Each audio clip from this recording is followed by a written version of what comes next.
சேலம் அருள் தொடர்ந்து வெளியிலே நடமாடிக்கொண்டிருக்கிறார். அதோடு அவருடைய சமூக வலைதளத்தில் மிக மிக அவதூறாக சவால் விடும் வகையில், வன்முறையை தூண்டும் வகையில் தொடர்ந்து பதிவுகளை அவர் மேற்கொண்டு வருகிறார். இது பெரும் சட்டம் ஒழுங்கு பிரச்சனையை எதிர்காலத்தில் ஏற்படுத்தும். இது இருதரப்பினர் மீதும் வழக்கு பதிவு செய்துவிட்டு எங்கள் தரப்பினர் மீது மட்டும் கைது நடவடிக்கை மேற்கொண்டிருப்பது என்பது ஒருதலை பட்சமாக இருக்கிறது. உடனடியாக அருள் கைது செய்யப்பட வேண்டும். அவர் குண்டர் சட்டத்தில் போடணும். அவளது தொடர் குற்றங்களை 307 கேஸ் இருக்குது. கும்பகோணத்துக்கு போகும்போது இதே மாதிரி அங்கே பேச போகிறோன்னு சொல்லிட்டு வன்முறை தூண்ட வகைக்கூடியவர்கள் சோஷியல் மீடியாவில் போட்டு போனார். டிஜிபியை பார்த்துருக்கோம், அவர் ஏடிஜிபியை பார்த்துருக்கோம். அதுக்கு பிறகு இருக்கக்கூடிய காவல் உயர் அதிகாரிகளை பார்த்து முறையிட்டிருக்கிறோம்.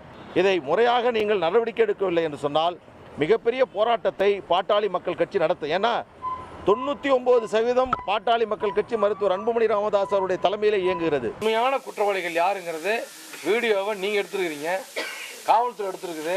என்னை கத்தி எடுத்துட்டு வெட்ட வராங்க, இரும்பு தடி எடுத்து இரும்பு ராடை வச்சு அடிக்கிறாங்க, கல்லையை போட்டு என் காரில் விட்டு நுணுக்குறாங்க. 15 லட்ச ரூபா என்னோடு வந்த வாகனங்களுக்கு பாதிப்பு. அப்படியாப்பட்ட குற்றவாளிகளை இதுவரையில் முக்கிய குற்றவாளிகள் 10 பேரை கைது செய்யலை. முக்கியமாக நான் யாரையும் அங்கே அது அவங்கள குற்றச்சாட்டுறது, இவங்களை குற்றச்சாட்டுறது என் நோக்கம் இல்லை.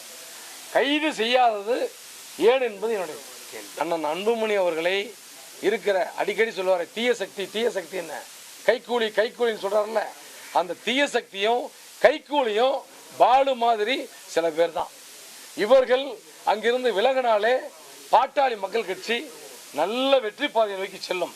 மருத்துவர் ஐயா தலைமையில் நாங்கள் என்ன சொல்கிறோம், வாங்க வந்து ஐயாவை பாருங்க, உங்களை பெற்றெடுத்த தந்தை, உங்களை உருவாக்கிய தலைவர், எல்லாத்துக்கும் ரோல் மாடலாக இருக்கிற நீங்கள் என்ன சொல்கிறோம், நீங்கள் இந்த மாதிரி அப்பாவை அவமரியாதைப்படுத்தினா இதை உங்களை ஃபாலோ பண்ணுற இளைஞர்கள் எல்லாம் அதையே ஃபாலோ பண்ணுவாங்க, அப்பாவை மதிக்க தேவையில்லைன்னு நினைப்பாங்க. நீங்கள் தவறான உதாரணமாக மாறிவிடக்கூடாது என்பதற்காக தான் பாலு மாதிரி சில கயவர்களுடைய பேச்சை கேட்டு நீங்கள் தவறாக போக வேண்டாம்னு தான் உங்களுக்கு அன்போடு மன்றாடி கேட்டுக்கொள்கிறோம்.